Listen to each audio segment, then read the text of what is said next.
but is there anything that you were like, I wish something, like I wish they would have done XYZ or something like that? No, not necessarily. Yeah. No. You guys are going to be great. And I know, well, the thing is, like, you guys do readings together all the time, Yeah. so feel free to like talk to each other. It doesn't have to be like me, Ross. Sure. Yeah. So feel free to like, just, have a conversation with each other, I guess. But yeah, not like anything in particular. Okay. So I started it and people are coming in and we're also recording this. So just, Great. and we'll put it up on our website. So. Great. Hey, I forgot, how long should we read, or? Oh, 10 or 15 minutes, probably 10, 15, Cool. around there. Amy, I might read something new too, because you've been doing those Orion little that food panel. Yeah, go for it. I think I want to read, it's a one poem I wrote in 2021. I've been writing prose so much, so I think I'm going to try something new too, just to shake it up. Oh, good. Okay. So yeah, go for it. I bet as the doors are opening, there's enough time for me to use the loo. Yeah, No, feel free. just use that Gatorade bottle. That's right. From his delights. I did read that, yes. My sons were in the audience when Ross came and read in Mississippi. Yeah. And they, they call everyone Mr. Mr. Joseph or Mr. Ross and stuff. And all they know of Ross is, Mr. Ross, is he the guy that talks about going to the bathroom in a bottle? He has bathroom issues, like he can't find a bathroom in New York City. And I was like, yeah, that's Mr. Ross. That's him. Yeah.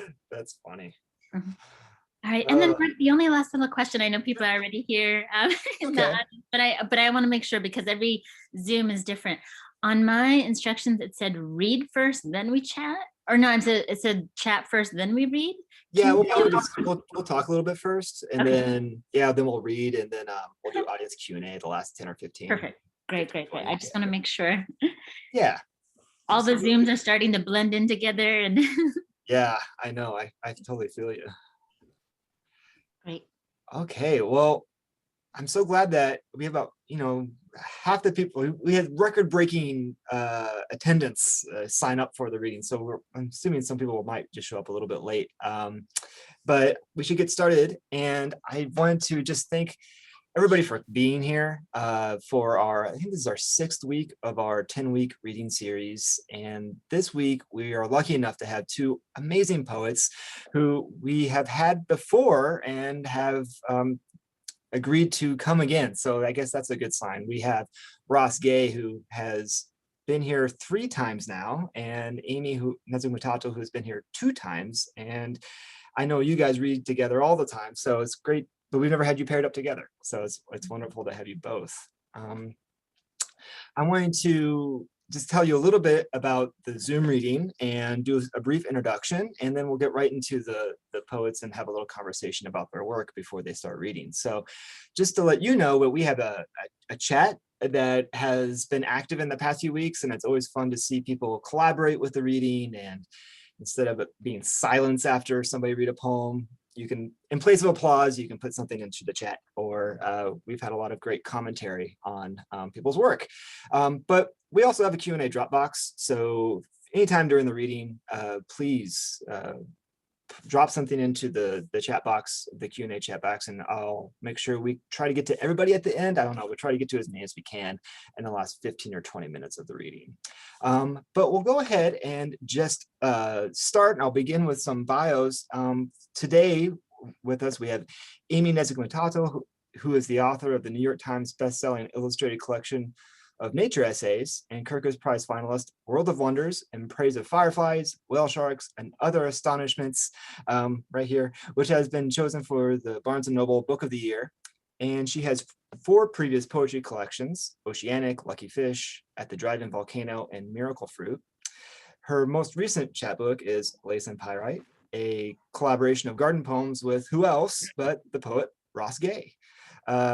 Her writing appears twice in the Best American Poetry Series, the New York Times Magazine, ESPN, Plowshares, American Poetry Review, and Tin House. and she is professor of English and creative writing at the University of Mississippi's MFA program.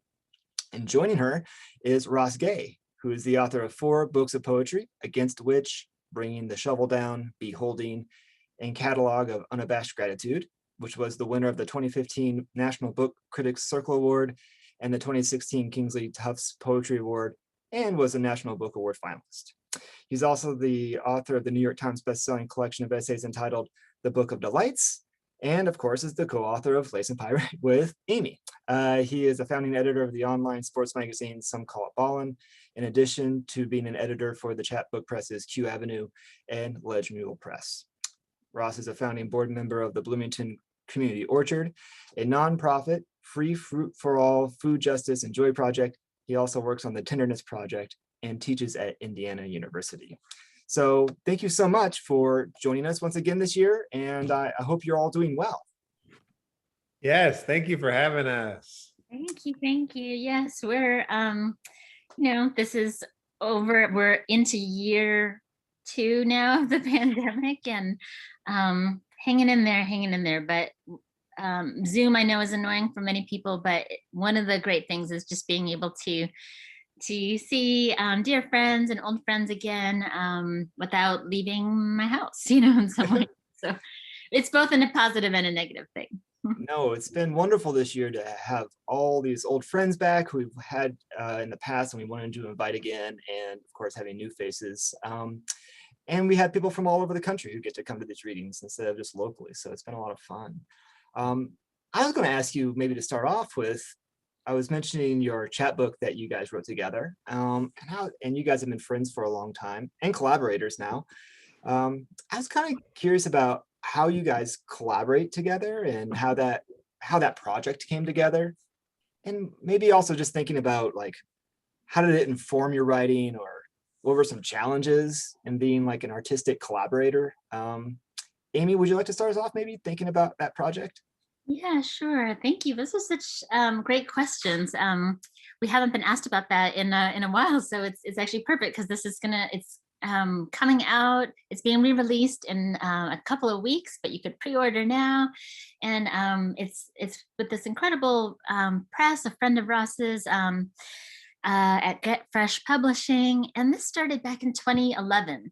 And Ross is one of the only ones left of my friends who still loves actual letter writing, happy mail, and we didn't think, or at least I didn't think, that this was going to be anything for public consumption, really. I was so stuck at that point. I think I had just finished what was it, Lucky Fish. And I was kind of like, what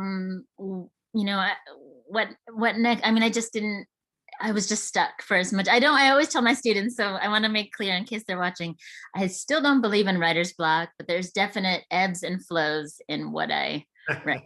So this was definitely in a low moment. But,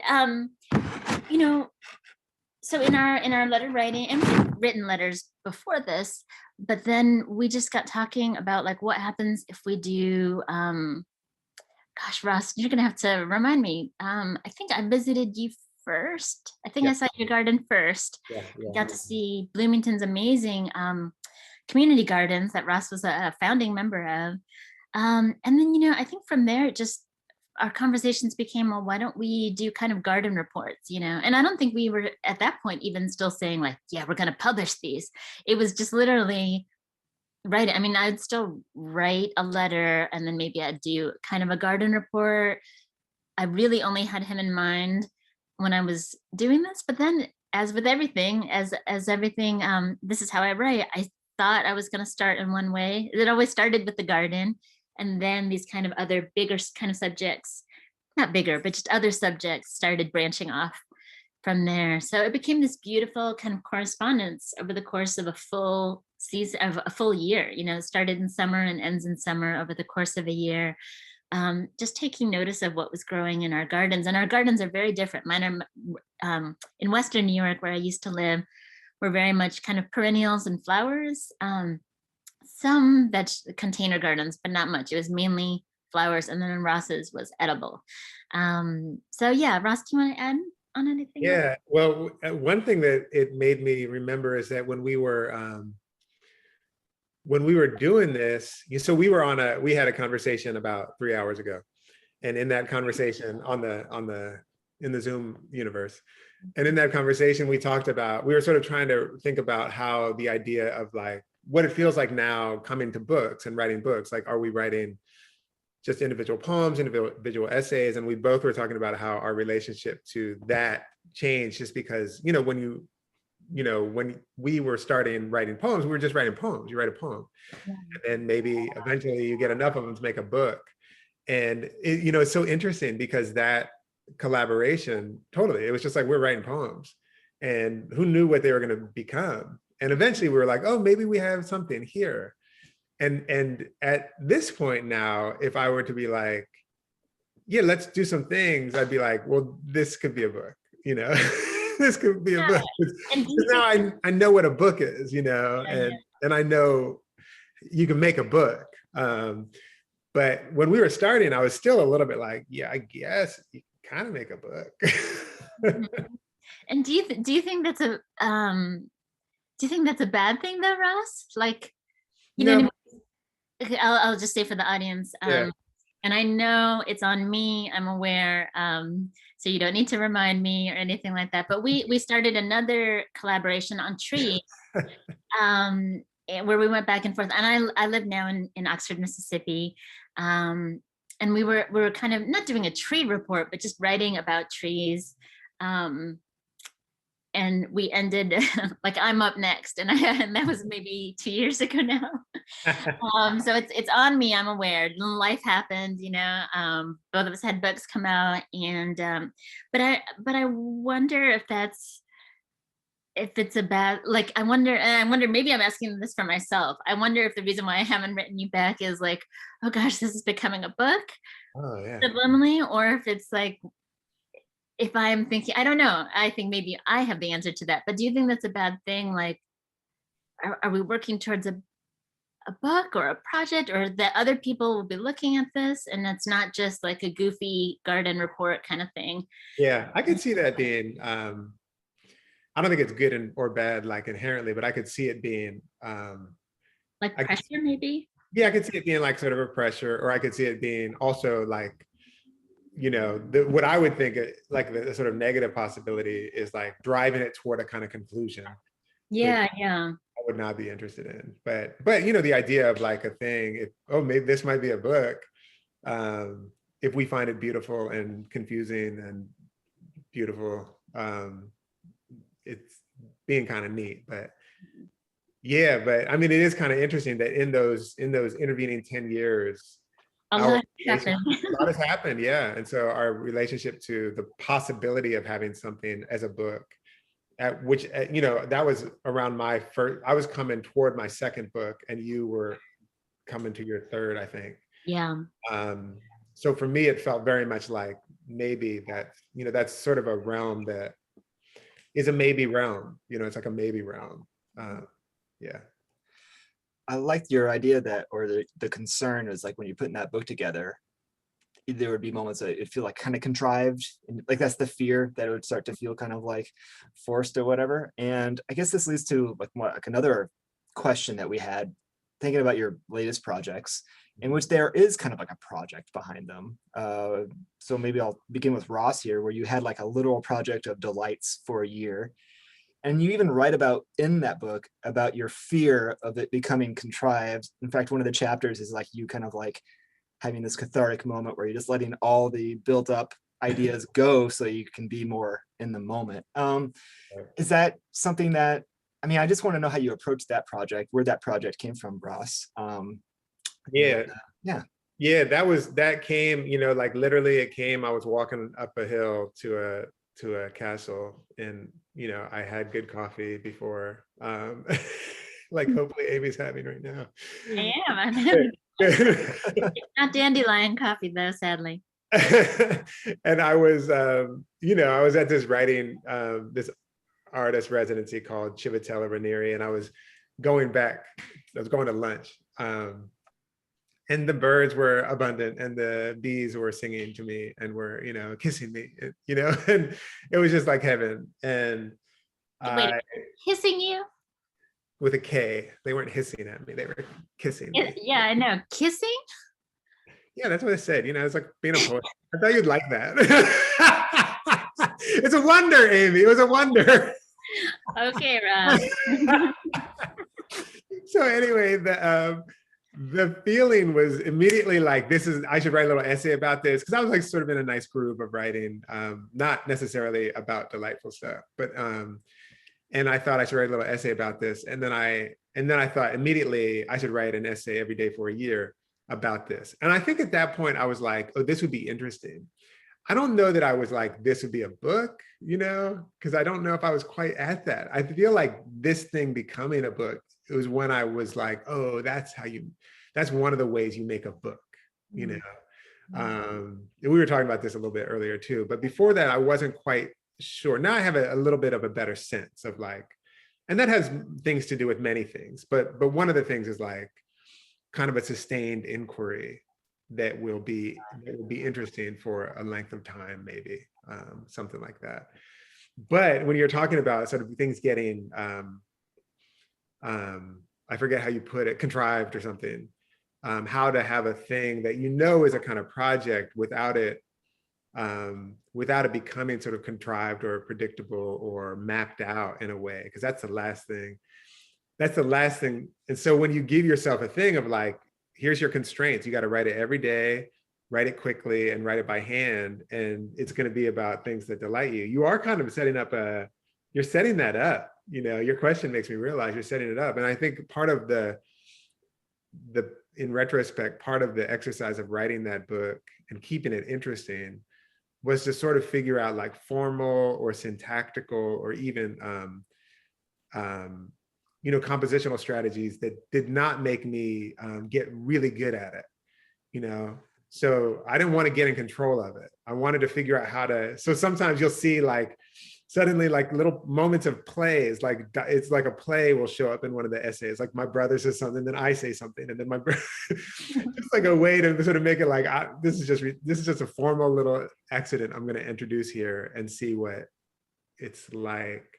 Or like you said, like sort of clearing the stacks, or other ways that I'm just trying to like demasterize myself, Right. Yeah, because there are a lot of like tangents and divergence within the essay, and you kind of just let it happen. It has like this almost purposeful unpolishedness to it that makes it feel very present. Yeah. And same with Amy, you had a kind of one of those like projects, and I don't know if you knew that you were going to write about wonder, or if that just kind of came about organically, where you're like, gosh, I'm really writing these like essays. I start seeing like a thematic thread coming through here. But maybe you can talk a little bit about your book. Yeah, I did have the kind of the overarching umbrella of wonder in mind. So but nothing was kind of gelling. I didn't have any kind of organizational structure until about 2016. I was just kind of, writing a little riff on different plants and animals, but I didn't have, it was very similar to kind of how I was doing my poetry collections at that point, was just write about something, and then maybe eventually after 20 of them or 10 of them, they'll start gelling and stuff like that. I didn't have a kind of a thread line, I don't know if that's the right metaphor right now, a thread running through them until about 2016. And I can remember that because it was about the summer, or I guess early fall of the election. And I remember I had at that point the most difficult conversations I've had with my kids up until that point, who were 6 and 9 at the time. And I am still so angry about it. I'll never forgive our former leaders that I had to do this, but like my kids were asking, what is the P word? Because they heard it on TV. And, 6-year-old, I'm not one to shy away from things for my kids, but at a 6-year-old, I'll never forgive the former president that I had to explain that. And even explain, not even just the word, but the vitriol and the misogyny that comes with talking about a woman like that, and that person can get elected president, you know? So, and then my 9-year-old came home one day and said, Mommy, what does build that wall mean? I hear it, but what does it actually mean? You know, so those two phrases in particular, I did not have answers. And I know I probably stumbled through answering all of that. And I still mess up a lot of times when I talk with my kids, but the one thing that that's when I had like a laser focus, when all my essays started to have a laser focus. And I didn't at that point think, oh, this is going to be a book. This is going to be a book. I wanted this to be my response, to write towards love. And I wanted this to be a record of the things that their mother, I don't have the answers for why men can act like this, but I wanted this to be a record of, this is what their mother loved so much and wanted us to see. So once I had that kind of focus, the rest kind of fell in lockstep. Then I was able to be like, okay, what else could I not talk about just for 2 pages, but that I still had that sustained curiosity about that Ross was talking about. Like, just because they're in this book doesn't mean I'm done. I still want to know more about the narwhal. I still want to know more about a cassowary, you know, things like that. But it started with wanting to leave a record for my kids, that during 2016, when everything was going to hell in a handbasket, I was putting out there something about what their mother loved, what I loved so much. And so that was my response to all this hate and kind of ugliness out there. There's other people who are better than me, have better vocabulary than me out there, but I wanted to respond with, you know, I wanted to make the world, I wanted to put into the world what I wanted my kids to see. So I don't know, it sounds kind of lofty, and it was a big goal. It was not easy in the slightest, because there's so much I want to put out there. There's so much goodness and brightness and curiosity that I want to kind of keep putting out there. But that was at least what held me together, and helped separate, because it was originally a list of 200, and then it came 30. Wow. So yeah. No, that makes sense. I like what you're saying there. Like, I love this idea that you don't know everything to tell your kids, and the questions are kind of about, I mean, that's the nature of wonder, I guess, right? You're still questioning, you still have a big question mark at the end of the.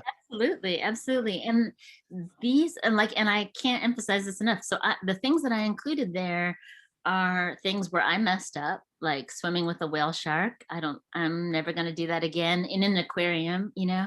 I wanted to, you know, here in the South, there's a saying, you catch more flies with honey.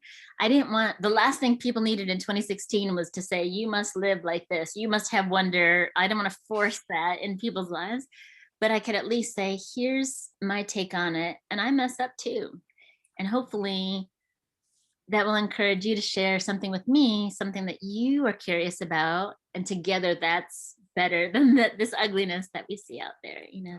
So you're like collaborating with the reader a little bit, which is like Absolutely. really awesome. And I absolutely could have omitted things where that only cast me in a great light. Like there's an essay in there where an octopus dies in my hands, and I'm devastated by that. I could have easily cut that, but I wanted to show that I mess up, but that I could also learn, and hopefully that shows that we all could be curious about things and also make better choices as well, you know.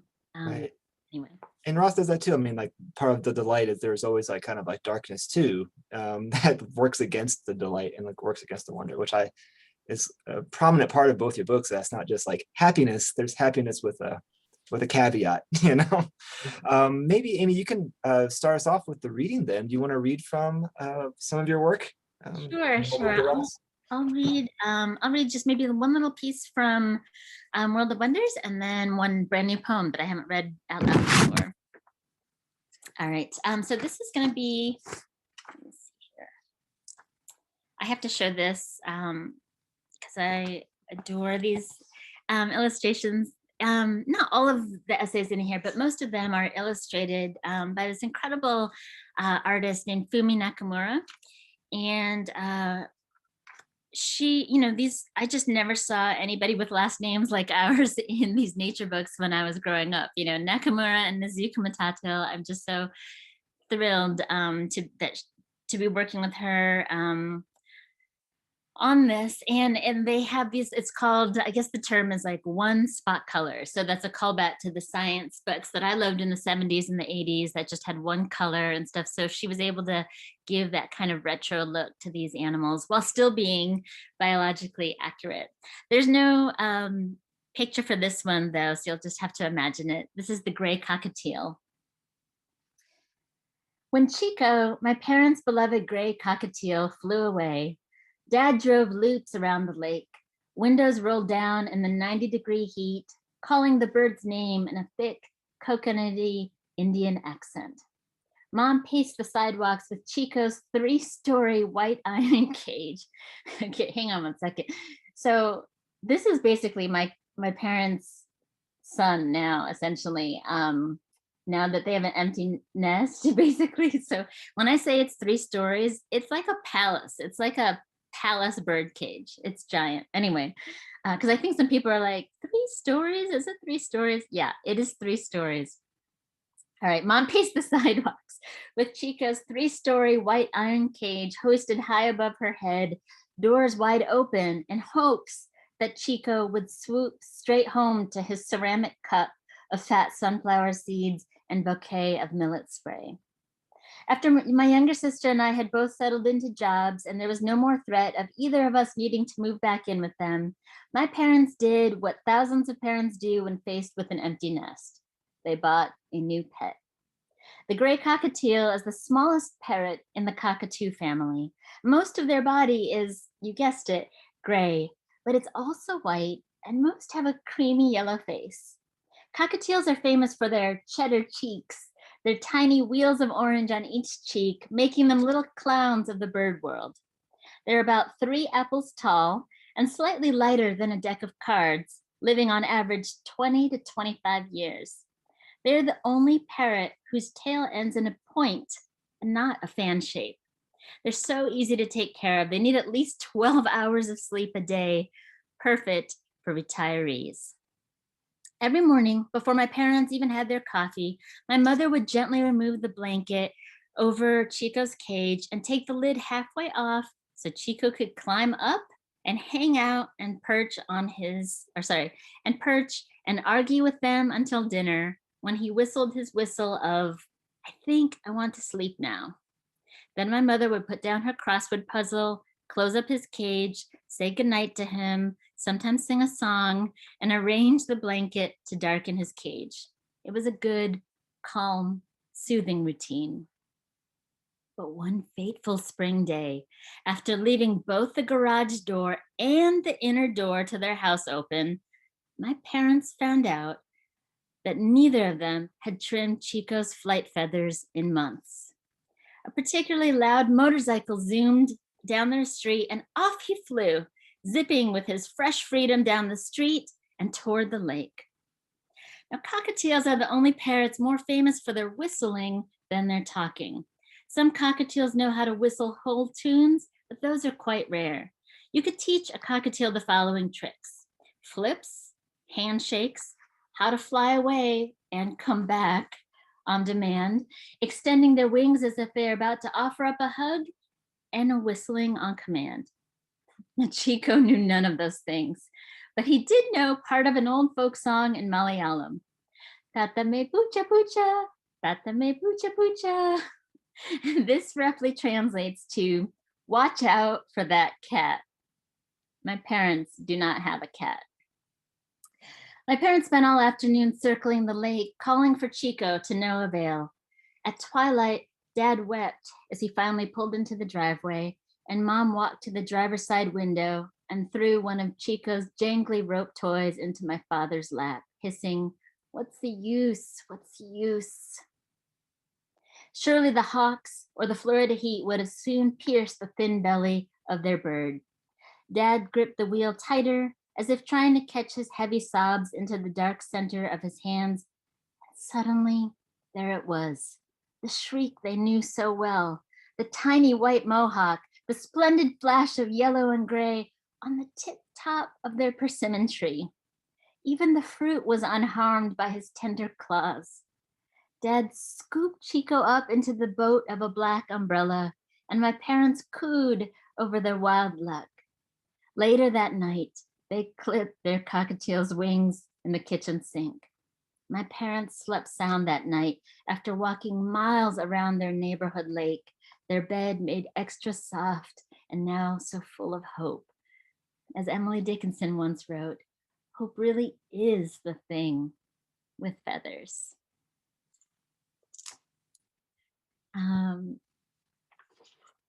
Gosh, and that Chico is just an evil bird. He likes nobody but my parents. Like, I'll just walk by and he'll hiss. Like, I always say he's like a snake with like a short snake with feathers, because he just hisses at things. Anyway, so I'm just like, man, Chico. Is that a Dickinson, from a Dickinson poem too? What's Short- that? Is that from a Dickinson poem too? Yeah. A short snake with feathers. I know there's a snake and there's feathers. I think so. They're definitely, you could definitely see how they're connected. So I'm going to switch gears completely, and I'm going to do just one small ode that I wrote, and it's going to be for the Academy of American Poets. This is called Ode to Sitting in a Booth. How I haven't been to a restaurant in over a year. Oh my gosh. Ode to Sitting in a Booth. It's the closest thing to a cave. I have to resist this wild urge to carve a name or word in it. My favorite way to sit here is with cold vodka and grapefruit juice and whatever bitter concoction you're sipping. Under the table, I'll nudge you with my heels, a sign no stalactite or dripstone will stop us. Bats do not require any energy to claw dangle upside down. All they need is to relax and gravity, and there's plenty of both swirling here to go around. No matter how loud this bar, within these three walls, we can drop straight into an electric flight. We can pretend we don't answer to anyone, including the waitress, and no one even knows where we are. Awesome. I'll stop Thank there. you so much, Amy. Ross, would you like to share your words with us? Yeah. I think I'm going to read one essay from the Delights, and then I'm going to read a little thing that I'm working on. And this is called Joy is Such a Human Madness, the Duff Between Us. And so this is an essay that quotes Zadie Smith's essay, Joy. And so that's that Joy is Such a Human Madness is a quote from her book, from her essay, Joy. Or like this: in healthy forests, which we might imagine to exist mostly above ground, and be wrong in our imagining, given as the bulk of the tree, the roots are reaching through the earth below, there exists a constant communication between those roots and mycelium, where often the ill or weak or stressed are supported by the strong and surplus. By which I mean a tree over there needs nitrogen and a nearby tree has extra. So the hyphae, so close to hyphen, handshake of the punctuation world, the fungal ambulances ferry it over constantly. This tree to that one to this. And that in a tablespoon of rich fungal duff, a delight, the phrase fungal duff, meaning a healthy forest soil, swirling with the living the dead make, are miles and miles of hyphae, handshakes, who get a little sugar for their work. The pronoun who turned the mushrooms into people. Yes, it did. It evolved the people into mushrooms. Because in trying to articulate what perhaps joy is, it has occurred to me that, among other things, the trees and the mushrooms have shown me this. Joy is the mostly invisible, the underground union between us, you and me, which is, among other things, the great fact of our life and the lives of everything and everyone we love going away. If we sink a spoon into that fact, into the duff between us, we will find it teeming. It will look like all the bodies ever written. It will look like all the books ever written. It will look like all the nerves in a body. We might call it sorrow, but we might call it a union. One that, once we notice it, once we bring it into the light, might become flower and food, might be joy. And then this is something I'm working on now, and we'll see how I read it. It might be a little, so good luck. Good luck, Ross. And this is about, I'm talking about my great grandmother in this. Biggie's garden was legend. Biggie was legend. But let's start with the garden. First of all, the fruit trees, peach, plum, cherries, apples. Mississippi figs growing up against the house, so sweet, too sweet for the kids, but they loved the jam on biscuits. She brought cuttings when she came north.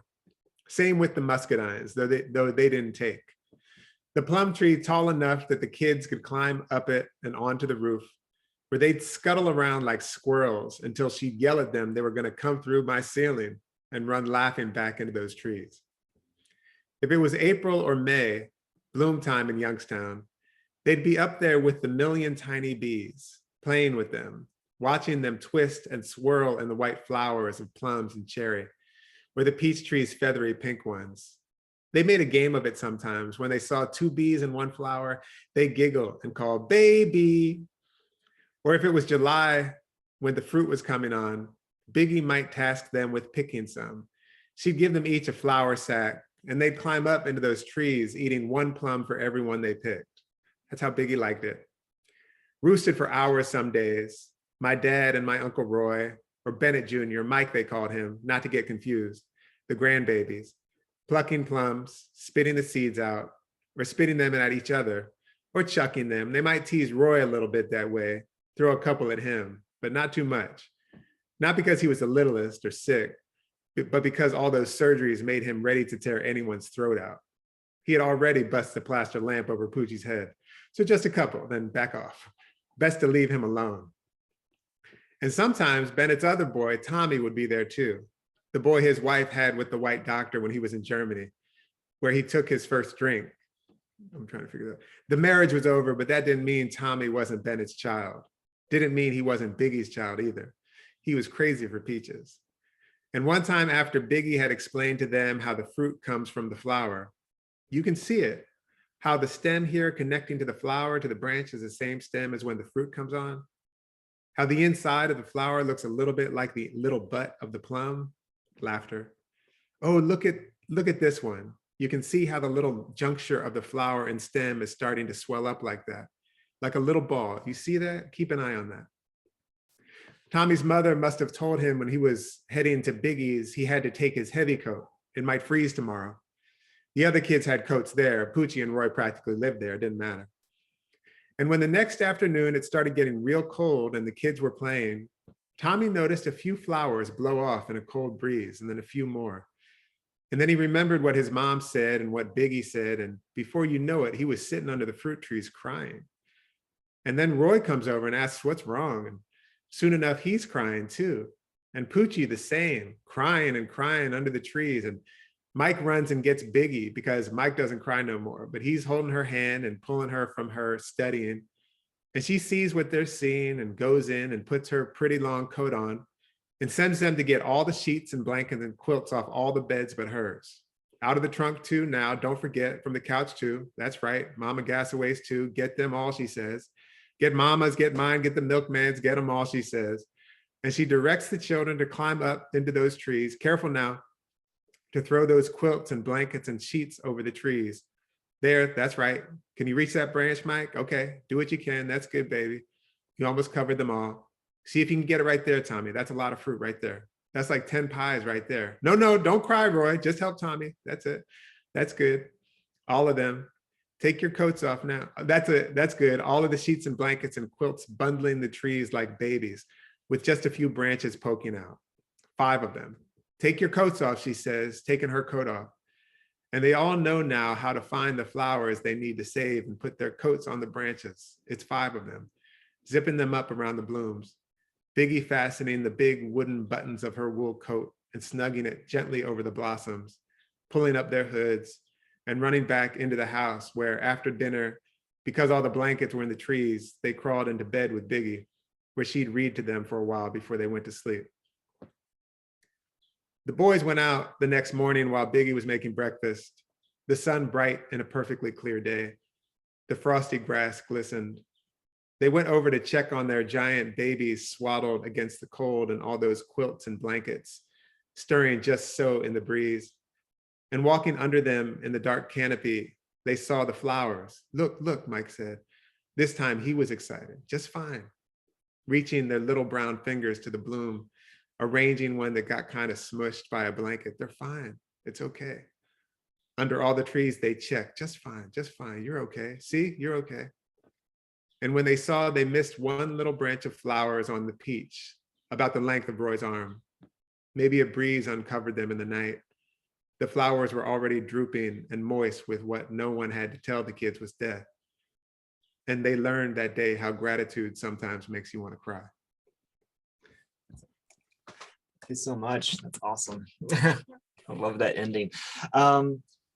Which actually like maybe moves into our Q&A, or one of the questions that was asked from one of our audience members. Was thinking about, you guys are kind of writing about optimism, you're writing about delight, you're writing about wonder, gratitude, as your essay ended there. And we have an audience member who says, my question is, what inspires you to write? And how do you form that inspiration into meaning in terms of a poem or an essay? So it was kind of like building on a question I had too. It's like, how do you approach wonder and delight? And how do you know it's like, okay, that is definitely going to like equal an essay, or how is that like, that's not going to make the book? I don't know, maybe you can think about how you managed the projects as well. Ross, would you want to maybe add on to that idea? What inspires you and how do you know it's meaningful? Yeah. I mean, it's really like this, I think. When you were talking, I think I believe what I'm about to say, which is that if you just ask about it enough, it's going to be interesting. You know, it does not matter. You ask about it enough, it's going to be interesting, you know? And so for me, like in writing the delights, I realized that anything could be interesting if I'm actually asking about it. But if I'm telling about it, then my interest in it starts to diminish, you know? Like I'm way less interested in what I'm telling about, and I'm hearing myself tell right now. So I want to sort of like tell you that this is a question. I'm way less interested in things that are that I know about than I am in things that I wonder about. So in terms of like what constitutes like a worthy subject matter, I think to a lot, you know, that might be compelling to you. I think that's the question, like compelling to you. It's just like, do you have questions about it? And if you you know, there are things that are obvious that we have questions about, you know, that are like sort of extensive, and we could kind of go to that.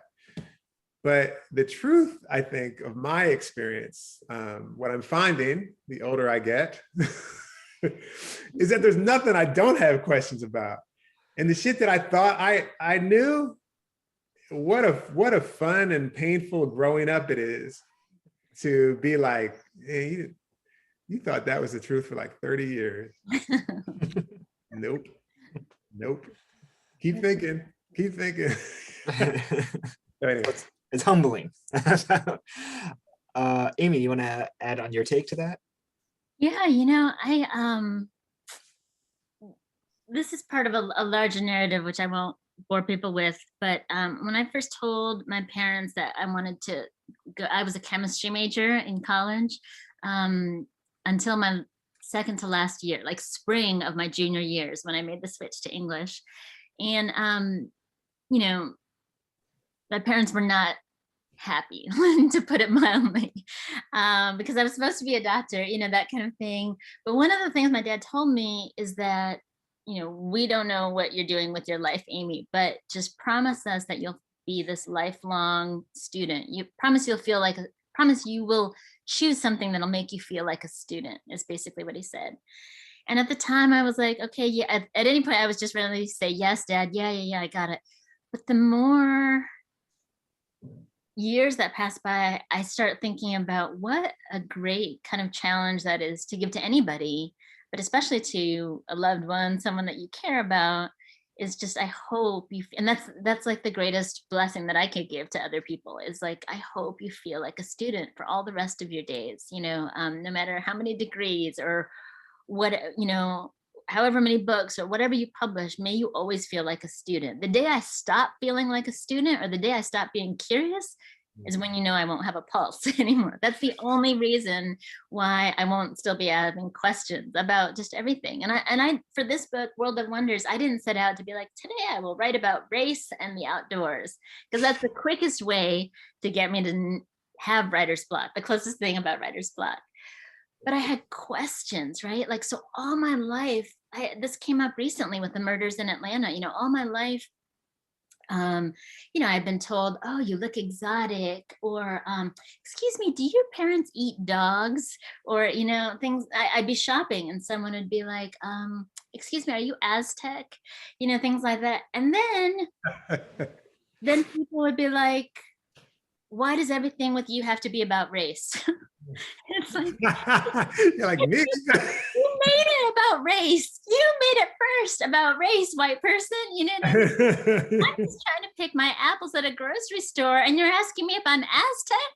You made it about race, and so I'm getting like fired up here because it drives me bonkers. And what privilege, and excuse me, like just a jerk question that is, right? Like, why do you got to make it about race?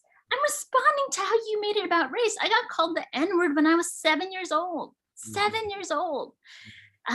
So it's white folks who made it about race. And part of this book was asking questions. Why is it about race?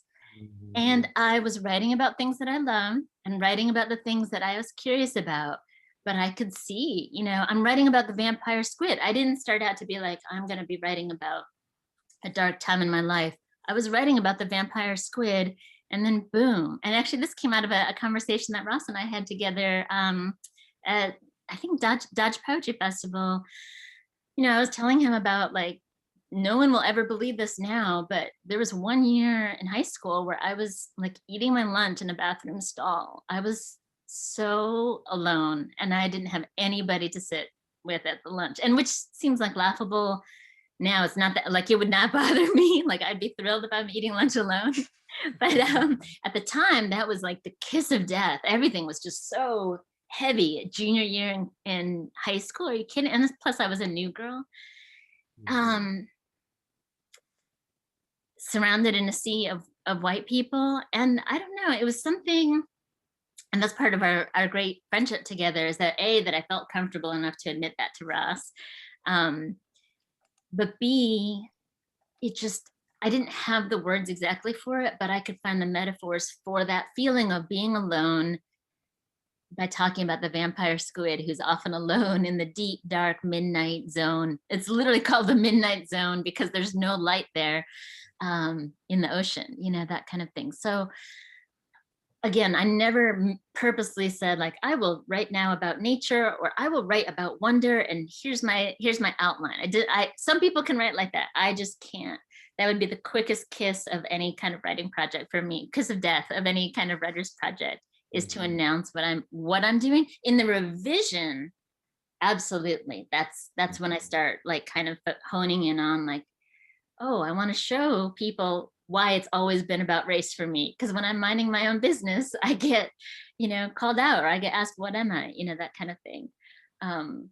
But I didn't start with that. Right. I didn't start with that for sure. This might lead to, like, another question in the audience who asks, let me make sure I read it correctly. It says, how do you maintain your passion for your work? And I guess I would maybe build on that, also thinking about, you're talking about some, like, pretty unwonderful things.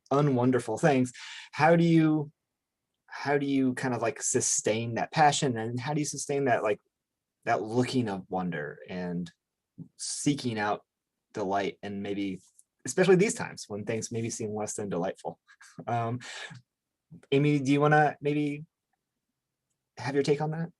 Sure. I think we might have a similar answer, so forgive me, Ross, but it's the truth. Like, for me, wonder goes hand in hand with darkness. Like, there's no, my bits of wonder and curiosity always have a dark side to it. To me, it's not separate. Like, so every day It's not like I walk around with a little basket of flowers and just say, tra la la, I love this planet. I mean, 9 times out of 10, most days it's hard, especially early on in the pandemic, it was hard for me to get out of bed. All I wanted to do was just hide and just have no responsibilities whatsoever. And just wallow in my sadness and grief for this planet and wallow in my sadness for this country. But I would say that in the noticing of, just from this weekend, I noticed that there's a new bluebird family that moved into our box. I also noticed that it was not the first round of bluebirds. I had missed the first round, so much to the point where I saw like eggshells on the bottom, like surrounding it. So something happened that I was not even aware of. The building of the nest, the whole set of eggs had already happened before I noticed, oh, there's a new thing. So in my wonderment that, oh gosh, the spring is here already, there's bluebirds nesting, I missed that there was, a disaster with the bluebird family, with a different bluebird family earlier, so that goes hand in hand. And it doesn't mean I don't see that sadness or that darkness. I get very invested in my bluebird families, obviously, you can tell. So it's there. I don't try to separate myself from it, and I don't really want to separate myself from that, either. I don't think that's also healthy to live like that either, wallowing in the sadness or being exuberant in wonder all the time. So I think it's they absolutely, for me, go hand in hand. Ross, Right. how about you? Yeah, I agree. I feel like part of being an adult is to be like, sorrow is with you all the time. Absolutely. Yeah. Sort of what I feel like. And there's a kind of, I could go down a little bit of a rabbit hole, but there's a kind of disinclination that I might say is at very least sort of it does well by commodity culture to imagine that sorrow is not something that we ought to actually sort of together spend some time with. Yeah. Like that you could buy yourself out of. Yeah. Which you can't. But there's another part of that question I also wanted to, I'm with, me and Amy, we talk about this a lot, but there's another part of the question that I wanted to talk about a little bit, like how to sort of keep the passion for one's writing project. And I think that's such an important question. And Amy, when you were talking about writer's block, and you kind of said, I can't remember if it was earlier conversation, or I think it was this conversation, but where you said you mostly tell your students you don't get writer's block. And I'm the same way. And I've done this for years. And then I'm like, yes, I do get writer's block. I get writer's block when I get assignments. Yes. And I can't write when I'm told what to do, or when there's an expectation that is not actually sort of inherent to me. Organic. Yeah. And that's like that's the thing, and it's a thing like, so now when students are like, I don't give assignments anymore. I give like possibilities or exercises I offer, and I do them with my students, but I understand if someone had like a 5-page essay that they don't care about, but they just got to do it and they get writer's block. I get it. That's why I wouldn't require it of anyone, and I wouldn't put a deadline on it. I would be like, make something beautiful. Just your job is to make something beautiful and what you want to make beautiful. And here's maybe a set of possibilities. Let's consider them together. Yeah. And following that, I'm understanding in my own work that I have these deep questions that are so interesting to me, so interesting and deep, deep questions that I will not get to the bottom of, but that are so deeply compelling to me that my thinking about them is also really compelling to me. Not that it's necessarily like going to be like really good, quote unquote good, or like, kind of end up being sort of public, but there is something that I'm learning at this age as a writer, this stage as a writer, about having questions, being able to like learning how to identify the questions that when you are writing, you're going to be like, holy shit, this is interesting. Mm-hmm. It's so interesting, Who knows, you know, what it is beyond that, but like where you wake up and you're like, I want to read that, you know, and maybe I want to read it to someone I love, you know, and maybe I want to keep following this thing, you know. Yeah. Yeah. Yeah, it's that discovery at, you know, when you're writing that doesn't, at least for us, I don't think it comes with an assignment usually. It comes like when there's no assignment, Yeah. that discovery, those fireworks in your writing come out. You know, what's the thing? No surprise for the writer, no surprise for the reader. That's exactly it. Like I can churn out, you know, at this point, I can churn out a poem, I can churn out an essay. It will be absolutely flat, no duende whatsoever. But if I don't know where I'm going, or if I'm just uncovering things that I didn't even know I was trying to pursue, that's when the electricity happens. That's when the writing crackles off the page. That might go to finding your inspiration and like how do you start a project, which is really interesting. And so we have a couple questions in the Q&A about like, how do you know when it's finished? How do you know when you found it? You know, you could keep going down the rabbit hole, as you're saying, Ross. You know, if you find it interesting, you just want to go to it every day. How do you know when that project's finished? And when do you abandon a project is another question we have. Like when you were like, okay, I'm done with that, and you just put it in a drawer. Like, how do you make those decisions? Ross, do you have to catch yourself going down that hole? Well, I guess I don't think I have an answer for that, but I maybe have some questions for that. And it would be something like, in terms of like stop, you know, concluding a thing or whatever you do with a thing. I'm more inclined to like stop concluding things too. But like when you sort of, there's at least one relationship that's interesting to me. And it's like when you have the question that sort of motivates the project, and then you have a different relationship to the question. That is like kind of the first thing. If that happened, it's like, whoa, that was amazing. That was amazing. Like I no longer have the same relationship with my father as I did then when I first started this. Yeah. And that is something. Then it's like, okay, well, do I want to try to figure out how to make this into a, you know, however, some other kind of sharing thing? That's sort of a different question, you know. But you know, I had this really wonderful experience of writing this this book called Beholding. It's a long poem, and I was working on, you know, for in various ways, you know, for the last 7 or 8 years. And you know, I wrote this bad kind of weird book. Very interesting though, very interesting to me, but this kind of not good book. That our friend Patrick Rosal, he sort of noted that, oh, some of that book, your novel kind of rolled into this, became this poem, and he was right.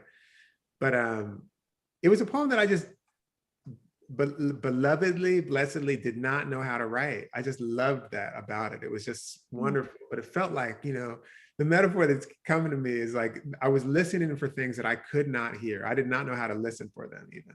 But I knew it was around there. And I always, when I say this, I look in the corners because I knew it was like in the corners. But I remember being like, I don't know, man. I don't know if this book's gonna happen. And I remember driving to Cincinnati just to get away for like 4 days and just to like be in an unfamiliar place. I didn't really know anyone there at the time. And I was just like, let me see if I can find this poem out here. Not like I didn't, you know, it was just a place. And I was like, the 4th day, I was like getting ready to come home, and I was like, I don't know, I guess maybe it's not going to happen. And I went into this kind of, you know, like not a great coffee shop, you know, not like.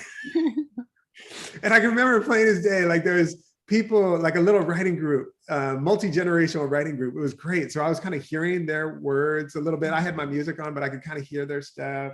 And there was like kind of, you know, like, you know, stuff on the walls, and the coffee wasn't that good, you know, it wasn't like a coffee that I wouldn't go back there for coffee. But it was open a little bit late, and they were nice. And there was a booth. I was sitting in a booth, and I was, and boom, these things started coming together. And it was actually other voices. And it was, one of the voices was Christina Sharps from her book In the Wake, which completely taught me how to come to a conclusion of this book. It showed me how to finish this book. As did Alan Iverson's voice came in and kind of helped me to be able to articulate some things. And these couple other voices sort of arrived. But that feels very mysterious. It feels like I tell the story because it felt like I was on the cusp of, I wouldn't have said abandoning, but I was on the cusp of being like, all right, that's gonna have to be quiet for a while. And which it had been, and actually that version of the poem was just sitting in my closet for a while. And I went back and found it and was like, oh, this is, so blah, blah, blah, blah, blah. That's all to say, I don't know. What about you, baby? I thought you were gonna say, you told me a version of that before, but I thought you were gonna, I was getting like ghost vibes. So when you're looking in the corner, I was saying like, oh, that ghost, that molto in Tagalog, like, it doesn't want to be seen yet, and is just kind of hiding. And then I thought he was gonna say like something moved, like your coffee cup moved or something like that, and then you found a new direction. But it's kind of like that though. It's kind of like that. Yeah, because I could not hear the voices, and then boom, they came together. It was like that. It was like, oh, I mean, it was heard, and it was boom.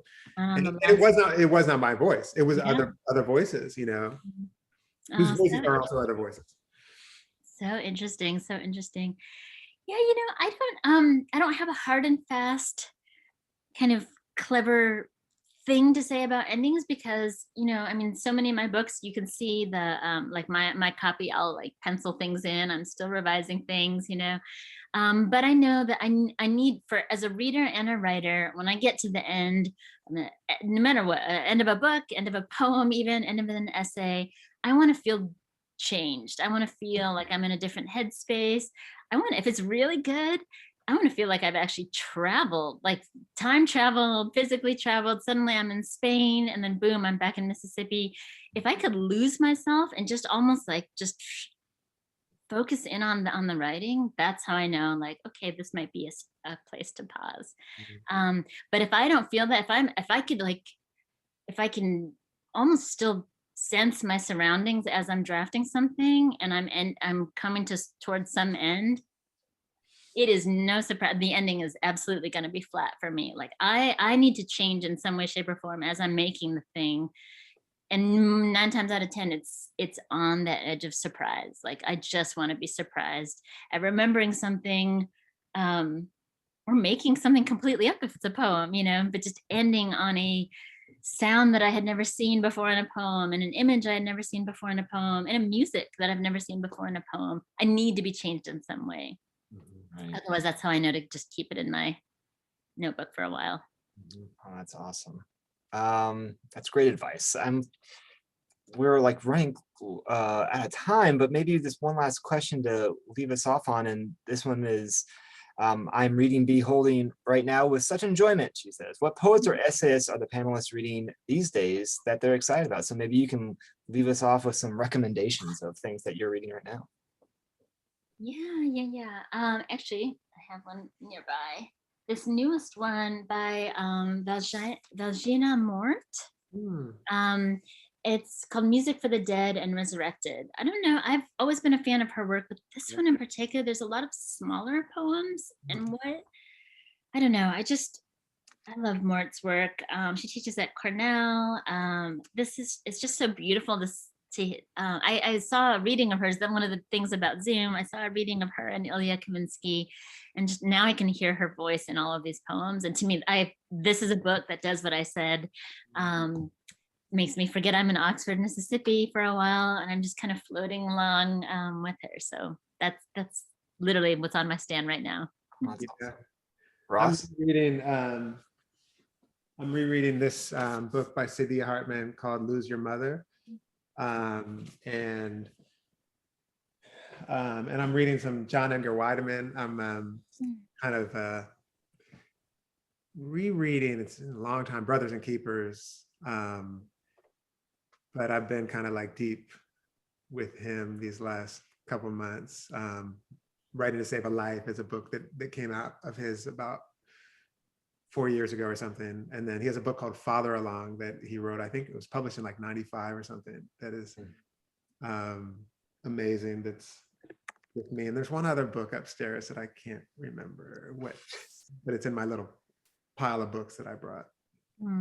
I put in there in the chat too, just for fun. I don't know if anything's going to come out of it, but I've been obsessed with Medusa and snakes for a while, different variations. So that's kind of my fun reading for right now. Poetry is also fun as well, but I've loved Greek mythology since I was a little girl, and Medusa in particular has been always curious to me. Right. I always feel like she got unjustly Yeah. punished. Kind of a deal. Yeah, exactly. Yeah, that's the biggest understatement, right? Oh, you were dealt a bad hand. Now you literally change men into stone, and your hair is snakes. Oh, you must have had a bad day. Right on. Well, thank you guys so much for joining us for the hour. And there are so many more questions that we didn't even get a hold of, but they wanted to know more about. So that's a sign that people are taking in these words. And I just really appreciate you sharing them with us today. Thank you. Oh, thank you, Mark. You're the host with the most. Thank you for such amazing questions, for everybody here in the audience too. Sorry we didn't get to everyone's questions. And Ross, it's always so great to chat with one of my best buddies. Yeah, it's good to see you again. Yeah, thank you. Thank you. Absolutely. And tune in next week. We have Tim Siebels actually coming in next week. Oh, I'm going to be back for that. Ross and I'll be in the audience. I know. He'll be reading with Jill McCorkle, so cool. fiction writer and a poet coming in next week. So, and I think Amy, you're actually the one so long ago that was like, you should have Tim come. And I think I was for a long time. That's just selfish because I want to. Well, I didn't know that we'd be in a pandemic now, but I just adore him so much. And I just want people, I think the crowd that I saw in Iowa, I just love the students and interacting with them. I think they would just be, you guys are all in for a treat next week. Is it next week? I'm totally going to be there if I can. Yeah, next Tuesday. Yep. Okay, next Tuesday. Okay. Very all cool. right, wonderful. Thank you all so much. Thanks, guys. Appreciate it. Okay, bye. Bye. And for those of you who are sticking around, we still have a survey if you want to take that. It's not obligated, but we're always interested in feedback about our event. And if you can take 30 seconds and fill it out, that'd be awesome. Otherwise, I will hopefully see you guys next week. And thank you so much for being a part of things. Bye.